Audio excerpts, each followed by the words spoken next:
हम बात करते हैं थायरोक्सिन हार्मोन के हाइपर सिक्रेशन और हाइपो सिक्रेशन के क्या इफेक्ट हैं। पहले हम बात करते हैं, पहला है आधारी उपापचय दर बीएमआर जो है basal metabolic rate. Thyroid hormone जो है उपापचय दर को बढ़ाता है। थायराइड हार्मोन की अधिक मात्रा की उपस्थिति से जो आधारी हार्मोन दर है, आधारी उपापचय दर है, वो सामान्य से 60 से 100% तक बढ़ जाती है। और यदि इसका हाइपोसिक्रेशन होता है, हार्मोन कमी होती है या अनुपस्थिति होती है, तो आधारी उपापचय दर है वो उसकी जो दर है वो काफ़ी कम हो जाती है। व्यक्ति जो है वो तो उसमें लेजीनेस और इनएक्टिव रहता है। दूसरा जो है कार्बोहाइड्रेट मेटाबॉलिज्म।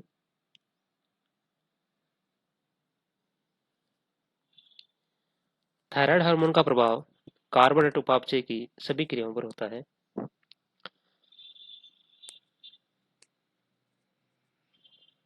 इस हार्मोन की उपस्थिति से ग्लूकोनियोजन जो प्रक्रिया है वो उसमें वृद्धि हो जाती है और थायराइड ग्रंथि की अतिक्रियाशीलता से रुधिर में ग्लूकोज की सांद्रता बढ़ जाती है, जिससे हाइपरग्लाइसीमिया अवस्था कहते हैं।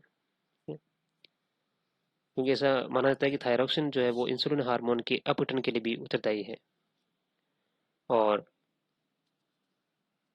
Increased breakdown of glucose glucose का अपघटन को भी बढ़ाता है और इसकी हाइपोसिक्रेशन से कोशिकाओं द्वारा ग्लूकोज के अपटेक की दर वो कम हो जाती है, ग्लूकोनियोजेनेसिस की दर कम हो जाती है और ब्रेकडाउन ऑफ ग्लूकोज की रेट भी कम हो जाती है। फिर है वसा उपापचय पर क्या इसका इफेक्ट है। जो वसा उपापचय दर है वो भी थायरोक्सिन हार्मोन के अतिस्रवण से बढ़ जाती है और उसका फैटी एसिड्स में ऑक्सीडेशन की दर है वो बढ़ जाती है और हाइपोसिक्रेशन से फैट मेटाबॉलिज्म दर कम हो जाती है। नेक्स्ट है रिक्वायरमेंट ऑफ विटामिन। उपापचय दर में वृद्धि के साथ सभी विटामिनों की आवश्यकता बढ़ जाती है। थायराइड की अति सक्रियता में विटामिन जो है वो की कमी हो जाती है, तो उस अवस्था में विटामिन की आवश्यकता शरीर को ज़्यादा जरूरत पड़ती है, ज़्यादा उसकी आवश्यकता बढ़ जाती है। और यदि हाइपोसिक्रेशन होगा तो विटामिन की आवश्यकता शरीर को कम रहेगी। बॉडी वेट, शरीर के भार पर क्या प्रभाव होता है। अगर थायरोक्सिन का सिक्रेशन बहुत अधिक होता है तो शरीर का भार घटने लग जाता है, परंतु हमेशा ही ऐसा होता नहीं है, क्योंकि थायरोक्सिन जो है वो भूख को बढ़ाता है। ठीक है, तो जिससे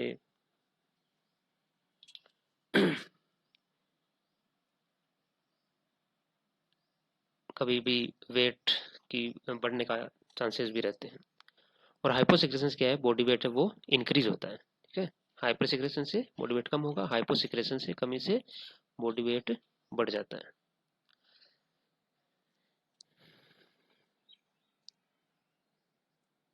उसके बाद है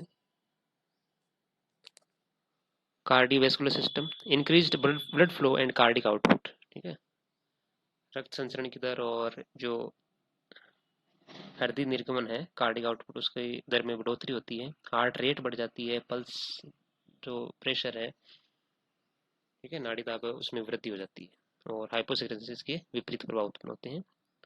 हार्ट रेट है, पल्स प्रेशर, ये पल्स प्रेशर डिक्रीज होता है, हार्ट रेट कम हो जाती है। ठीक है, और ब्लड फ्लो और कार्डिक आउटपुट जो उसकी मात्रा भी कम हो जाती है। उसके बाद है श्वसन पर क्या प्रभाव है।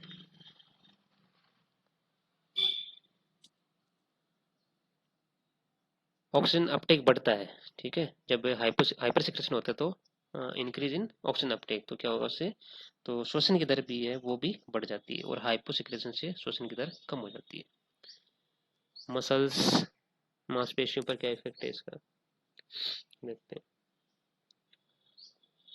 थायरोसिन की कुछ मात्रा में वृद्धि से पेशियों की कार्य करने की क्षमता बढ़ जाती है, लेकिन यदि हार्मोन की मात्रा में काफी वृद्धि होती है तो पेशियां कमजोर हो जाती हैं, क्योंकि प्रोटीन का उसमें अपचय जो है वो अधिक होता है। तो ठीक है, कुछ मात्रा में वृद्धि से पेशियों के कार्य करने की क्षमता बढ़ेगी, लेकिन यदि बहुत ज़्यादा हार्मोन की सिक्रेशन ज़्यादा हो गया तो फिर पेशियां कमज़ोर भी हो जाती हैं।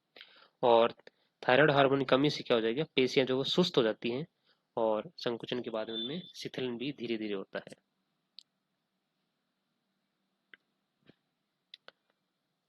गैस्ट्रोइंटेस्टाइनल ट्रैक्ट का इफेक्ट है, increases the secretion of digestive juice, पाचक रस जो के उनका सिक्रेशन भी बढ़ जाता है। और जो अपना ट्रैक्ट है आहार नाल का जो इस तरह उसकी मोटिलिटी गतिशीलता में उसकी वृद्धि होती है। ठीक है, और व्यक्ति को क्या है, डायरिया वगैरह की समस्या हो सकती है। और यदि हाइपोसेक्रेशन में कमी है तो व्यक्ति को कब्ज की समस्या हो सकती है। सीएनएस, सेंट्रल नर्वस सिस्टम जो है उस पर क्या इफेक्ट है, इंद्रिय तंत्रिका तंत्र। थायरोक्सिन जो है वो तंत्रिका तंत्र के प्रमस्तिष्क कार्य को बढ़ावा देता है, जबकि इस हार्मोन की जब कमी होती है तो तंत्रिका तंत्र क्रिया कम हो जाती है। ठीक है, और अतिक्रियाशीलता जो है थायराइड हार्मोन की, वो उत्तेजनशीलता, अधीरता इसको बढ़ाती है। ठीक है,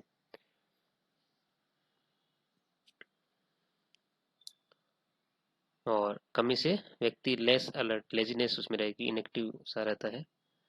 अंतःस्रावी ग्रंथियों पर क्या इफेक्ट है, थायराइड हार्मोन्स जो है अन्य अंतःस्रावी ग्रंथियों के हार्मोन्स के सिक्रेशन को स्टिमुलेट करता है।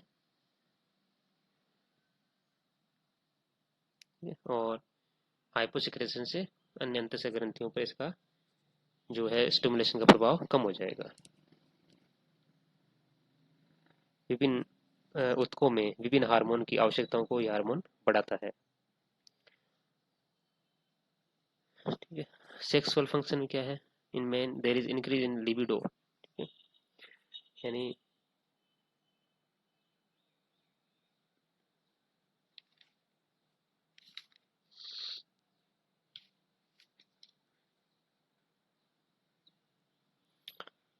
In man there is increase in libido but excess can lead into importance.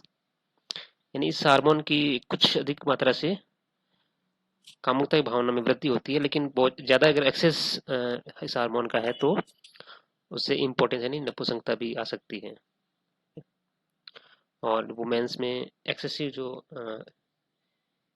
Reduced bleeding जो है वो उसकी समस्या उत्पन्न हो सकती है मेंस के दौरान। और यदि हाइपोसिक्रेशन है तो लॉस ऑफ लिबिडो, काम निपसा की भावना कम हो जाती है। वुमेन्स में भी लॉस ऑफ लिबिडो है। एक्सेसिव ब्लीडिंग, हाइपोसिक्रेशन से एक्सेसिव ब्लीडिंग होती है मेंस के दौरान, मेंस्ट्रुअल साइकिल के दौरान रक्तस्राव की मात्रा ज़्यादा बढ़ जाती है। नींद पर इसका क्या इफेक्ट है, स्लीपिंग पर। तो पेशियों और केंद्रीय तंत्रिका तंत्र पर थायरॉक्सिन हार्मोन के प्रभाव के कारण थायराइड की जब अतिक्रियाशीलता होती है उस अवस्था में व्यक्ति, क्योंकि हाइपर एक्टिव होता है, हमेशा थकान महसूस करता है, पूरी नींद आती नहीं है। ठीक है, तो टायर्ड फील करता है। ठीक है, और यदि हाइपोसिक्रेशन होगा तो व्यक्ति ड्राउजी और स्लगिस लेजीनेस अवस्था उसमें बनी रहेगी।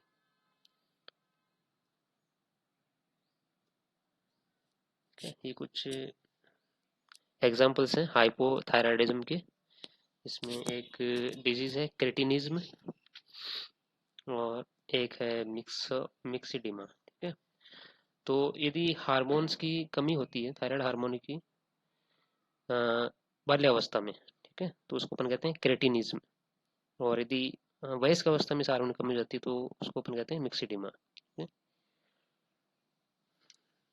और एक और है हाइपोथायराइडिज्म में गोइटर, घेंगा या गलगंड रोग, इसकी कमी की वजह से हो जाता है, क्योंकि भोजन में आयोडीन की कमी हो जाती है। तो थायरोक्सिन हार्मोन की प्रॉपर फंक्शन के लिए आयोडीन, शरीर में आयोडीन की प्रॉपर मात्रा होना बहुत जरूरी है। ठीक है, तो जो ये जो क्रेटिनिज्म है, मिक्सोडीमा है, इनमें तो थायरोक्सिन हार्मोन कमी होगी तो शारीरिक और मानसिक वृद्धि बंद हो जाती है, बीमार है, हृदय गति है, शरीर ताप है, उपापचय है। ठीक है, ऑक्सीजन की खपत है, अस्थि वृद्धि, इनकी मात्रा बच्चों बाल्यावस्था में कम हो जाती है तो वो क्रेटिनिज्म कहलाता है। और मिक्सिडिमा जब वयस्क अवस्था में वही इफेक्ट है, बीएमआर कम हो जाती है, हृदय गति धीमी हो जाएगी, व्यक्ति सुस्त रहता है, ब्लड प्रेशर कम हो जाता है, हृदय सामान्य से कम हो जाता है, हृदय गति धीमी रहती है, प्रोटीन संश्लेषण कम हो जाता है, तो शरीर कमजोर और सुस्त हो जाता है।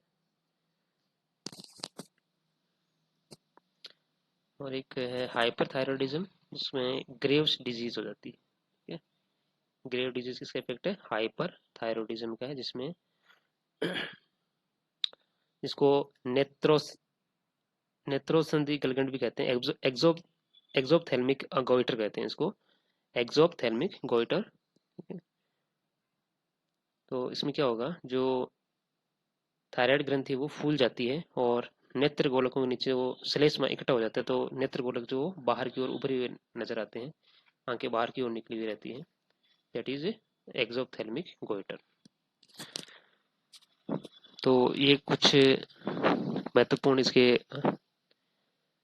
बिंदु थे कि थायरॉक्सिन हार्मोन के अतिस्रवण और अल्पस्रवण से शरीर पे क्या क्या इफेक्ट होते हैं।